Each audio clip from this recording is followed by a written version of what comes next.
Now I am explaining embryonic development.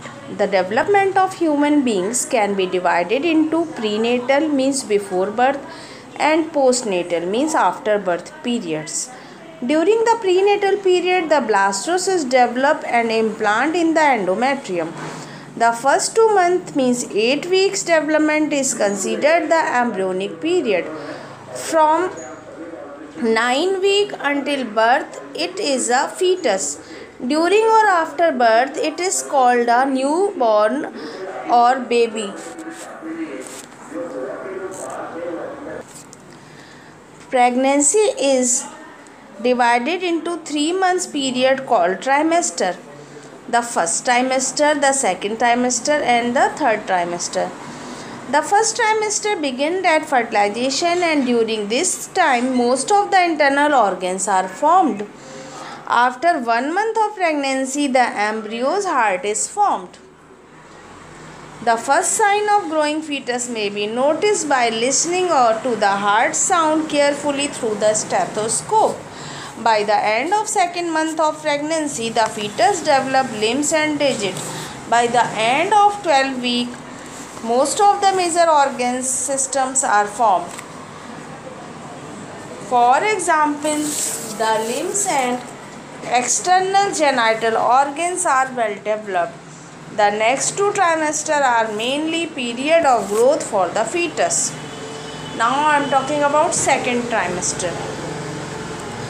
The first movement of the fetus and appearance of hair on the head are usually observed during the 5th month. By the end of 24 weeks, that is second trimester, the body is covered with fine hair. The upper and lower eyelids separate and eyelashes are formed.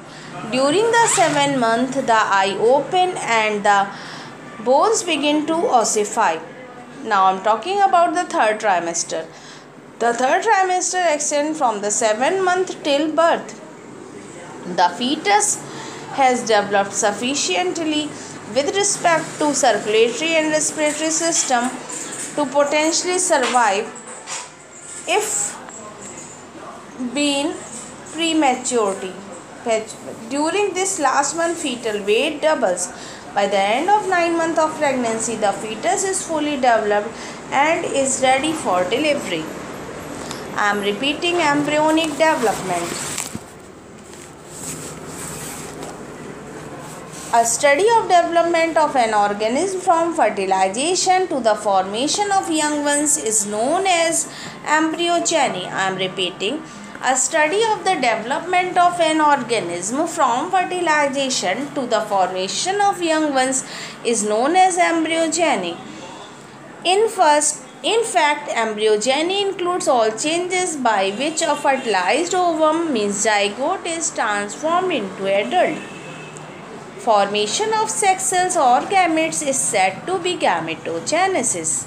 A special type of nuclear division called meiosis occur during gametogenesis, and as such gamete contain only half or haploid number of chromosomes. When male and female gametes unite at the time of fertilization, the resulting cell, that is zygote, again has full or diploid number of chromosomes.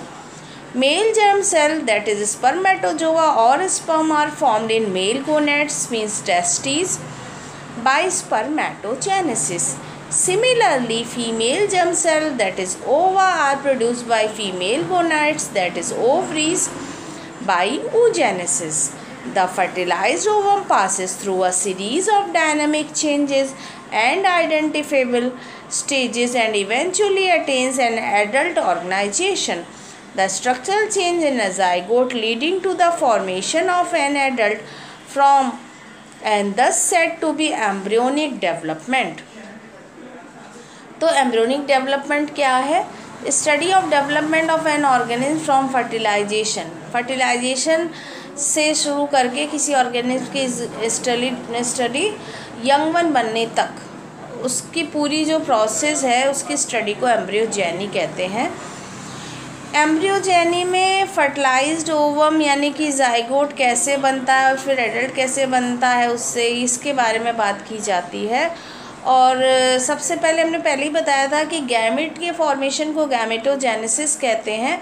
और gamete बनता कैसे है, जब parent की जो sales होती हैं, diploid sales, x sales, उनमें जब मियोसिस होती है यानी रिडक्शन डिवीज़न, ऐसा टाइप का सेल डिवीज़न जिसमें क्रोमोसोम नंबर्स बिकम हाफ, आधा हो जाता है, हैप्लॉयड हो जाता है, तो गैमेट बनते हैं। अगर स्पर्म बनेगा तो वो स्पर्मेटोजेनेसिस कहलाएगी, जो कि मेल में टेस्टिस में स्पर्म फॉर्मेशन होगा, वो हैप्लॉयड होंगे यानी एक्स होंगे, और एन भी कह सकते हैं हम, सिंगल होंगे। उसी तरीके से एग का जो फॉर्मेशन होता है वो भी हैप्लॉयड स्ट्रक्चर है एग, तो उसके फॉर्मेशन को oogenesis कहते हैं। और oogenesis से जो हैप्लॉयड जो एग बन रहा है वो भी सिंगल है। तो ये दोनों जब आपस में मिलेंगे फर्टिलाइजेशन के थ्रू, तब जो चीज़ बन के आएगी वो होगी जाइगोट, और जाइगोट डिप्लॉयड होता है। तो इस तरीके से जब जाइगोट डेवलप होगा, उसी से फीटस, एम्ब्रियो, बेबी और फाइनली फिर एडल्ट बन जाता है। तो हम कह सकते हैं कि जो मेल और फीमेल गैमेट हैं वो हैप्लॉयड स्ट्रक्चर इसीलिए बन पाए, सेक्स सेल इसीलिए बनी है हैप्लॉयड, ताकि जब वो फर्टिलाइजेशन से मिले तो वो दोबारा डिप्लॉयड होकर जाइगोट बनाकर स्पीशीज़ के नंबर को, क्रोमोसोम नंबर को मेंटेन कर पाए। क्योंकि अगर हैप्लॉयड नहीं होते ये गैमेट्स के सेक्स सेल के नंबर क्रोमोसोम के, तो ये पेरेंट की बॉडी के डबल हो जाते। जैसे पेरेंट की बॉडी में अगर मान लिया XX यानी 2X क्रोमोसोम है मदर में, 2X फादर में, तो दोनों मिलने से 4X हो जाते। लेकिन हैप्लॉयड होने से क्या हुआ, स्पीशीज़ के क्रोमोसोम नंबर को मेंटेन किया जा सका। तो X मदर से आया, X फादर से आया, मिलके फिर से 2X जाइगोट में हो गए, जिससे आगे चल के एडल्ट बनना है। तो क्रोमोसोम को मेंटेन रखने के लिए पूरी जो प्रोसेस होती है वो होती है। Now I am talking about fertilization.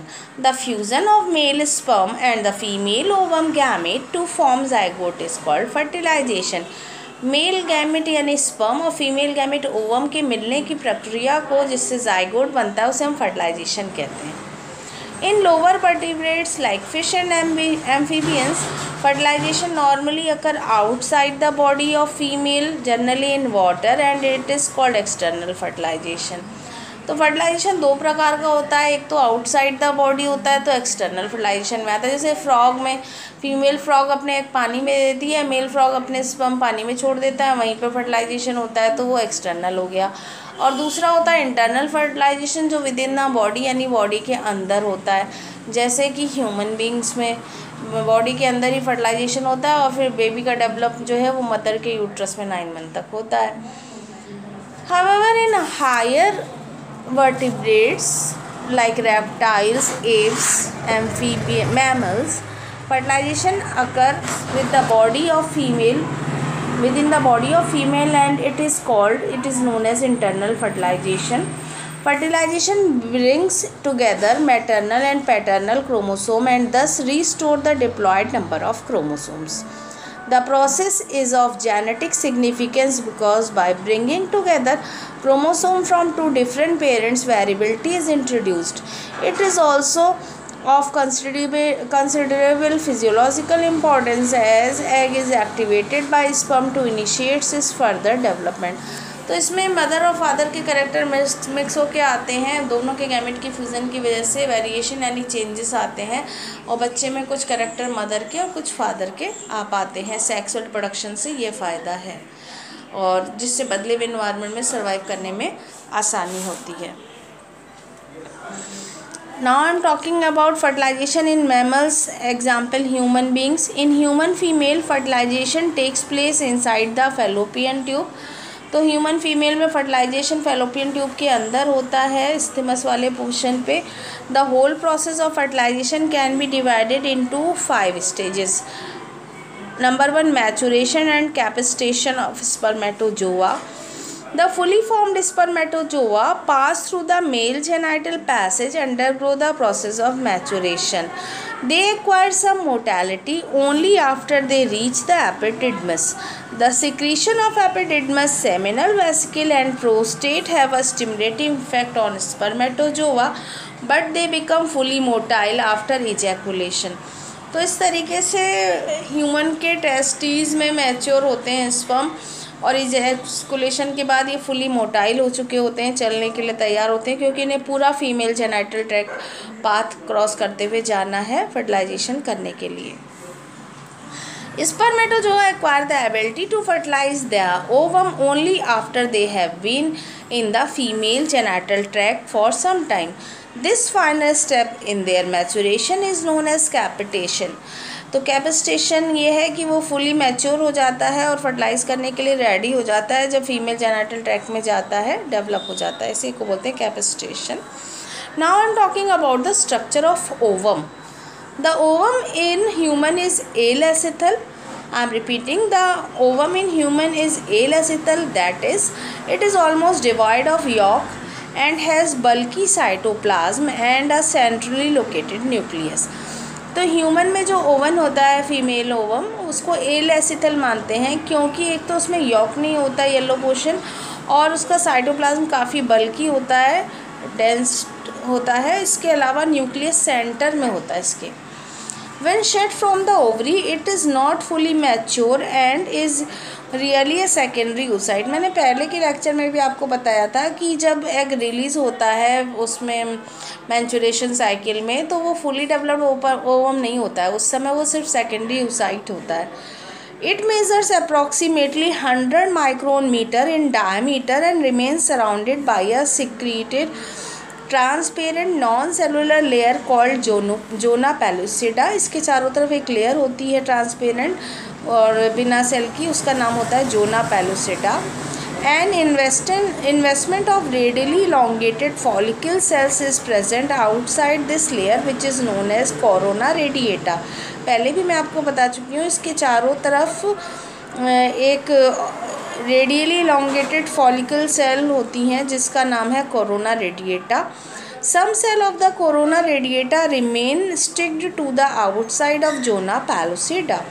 Between the cell membrane, that is vitelline membrane, and the zona pellucida, a distinct space said to be pre-vitelline space is present.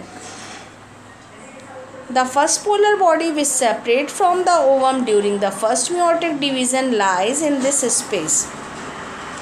तो मैंने आपको जब oogenesis की प्रोसेस बताई थी तो बताया था कि फर्स्ट पोलर बॉडी बनती है तो ये प्री विटेलाइन मेम्ब्रेन में ही रहती है. The region of the ovum which excludes polar bodies and receive sperm is called animal pole. वो जगह जहाँ पर ओवम का वो रीजन जहाँ पर पोलर बॉडी होती है और जहाँ पर स्पर्म को रिसीव किया जाता है, उस हिस्से को एनिमल पोल के नाम से जाना जाता है. The pole of the ovum opposite to the animal pole is known as vestigial pole, vegetal pole. Now I am talking about coitus. The passageway for semen to the external world.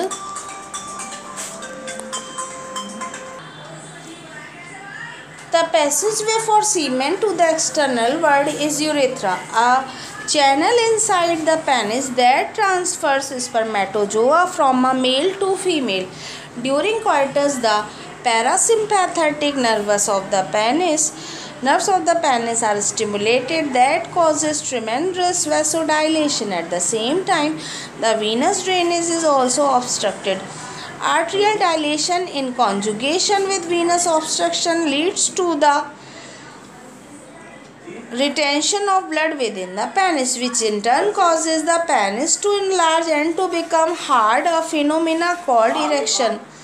This facilitates the limb penis to penetrate the female vagina. The climax of the act is called orgasm, which for the female entails the ejaculation or discharge of semen. During orgasm, the heart rate increases, BP rises, blood pressure rises, and emotional excitement reaches a climax.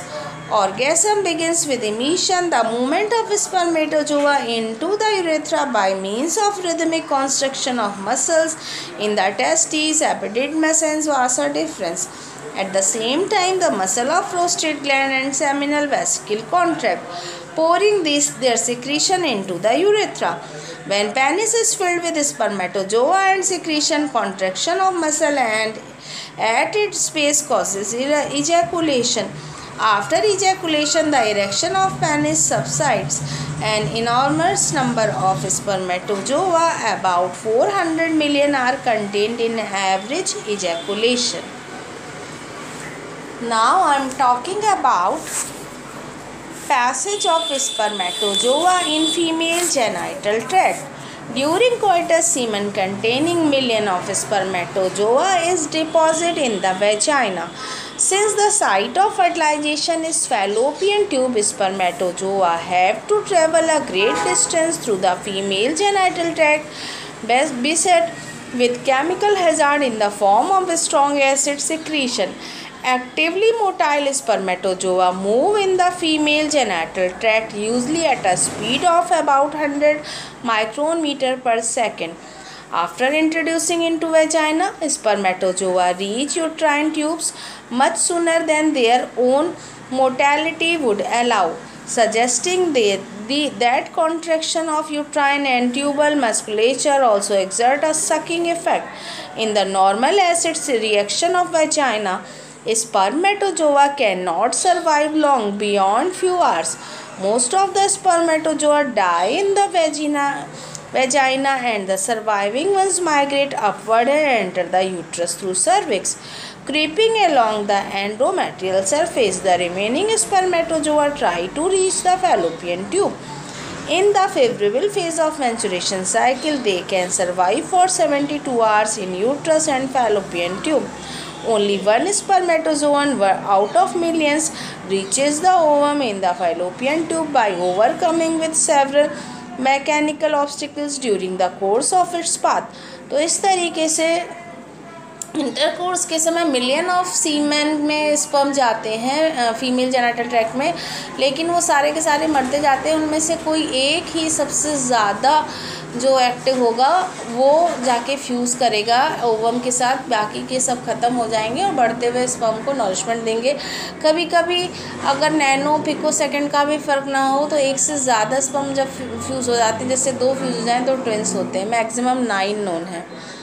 Now I am talking about ovum spermatozoa interaction in fallopian tube. The ovum at the secondary oocyte stage extrudes from the ovary and trickles down the fallopian tube, being encircled by the follicle cell that is corona radiata. The follicle cells are glued together by a mucopolysaccharide called hyaluronic acid. Fertilization of the ovum occurs in the ampullary isthmic junction of the fallopian tube. तो fallopian tube के isthmus वाले portion पे, जिसको हम ampullary isthmic junction कहते हैं, वहीं पर fertilization होता है. On reaching the fallopian tube, the spermatozoa undergoes some changes which are collectively known as sperm capacitation. Activation of sperm for fertilizing the egg is called capacitation. The phenomena of sperm capacitation exhibits two important features. Number 1, entry of large number of calcium ion provided by the viscous fluid of the gland of fallopian tube increase the mobility of sperm tail, by which the gentle movement of tail of sperm changes into whip-like movement. And number 2, the acrosomal membrane is lost so that the enzyme at the head region of sperm are exposed. With the loss of acrosomal membrane, the sperm release an enzyme hyaluronidase, that is sperm lysine, that help in the removal of follicle cell from the ovum to facilitate the entry of sperm into the ovum. तो इस तरह से acrosome वाली जो membrane है वो dissolve हो जाती है और फैलोपियन ट्यूब में बहुत सारा कैल्शियम मिलने की वजह से स्पर्म की टेल काफ़ी मोटाइल हो जाती है. Sperm lysin also dissolve zona pellucida at the entry point. At this time the compactability of sperm for ovum is checked.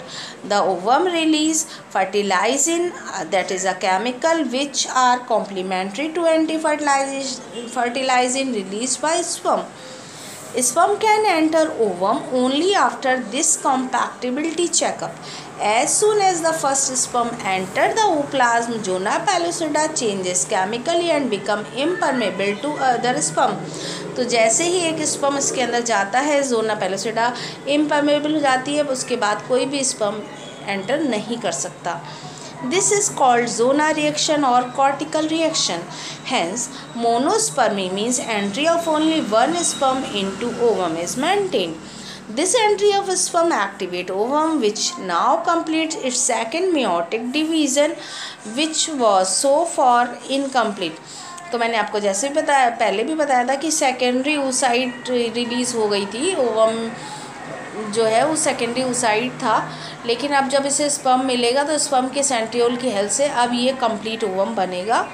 As a result, a second polar body is extruded and a mature ovum is formed. The chromatin of the ovum forms the female pronucleus, that is haploid, and the head of sperm which gets separated from middle piece and tail become male pronucleus. Eventually both fuse together and a zygote fertilized ovum that is thus formed. In the fertilized ovum, the usual number of 46 chromosomes in a human cell is restored through equal contribution from the spermatozoan end of the ovum. तो इस तरह से 23 जो chromosome है वो तो ovum से आए और 23 क्रोमोसोम स्पर्म से आए. जब दोनों का फ्यूज़न करके जाइगोट बना तो जाइगोट जो है वो 23 पेयर्स ऑफ क्रोमोसोम उसमें हो गए, यानी 46 क्रोमोसोम हो गए स्पीशीज़ ह्यूमन को स्पीशीज़ को मेंटेन करने के लिए. अब ये जो फर्टिलाइजेशन से जाइगोट बना है ये यूट्रस में आके इम्प्लांट हो जाएगा, यूट्रस की इनर वॉल एंड्रोमेट्रियम से आके अटैच हो जाएगा फर्दर डेवलपमेंट के लिए, क्योंकि फैलोपियन ट्यूब एक ट्यूब लाइक स्ट्रक्चर है इसलिए वहाँ पर डेवलपमेंट होना पॉसिबल नहीं है.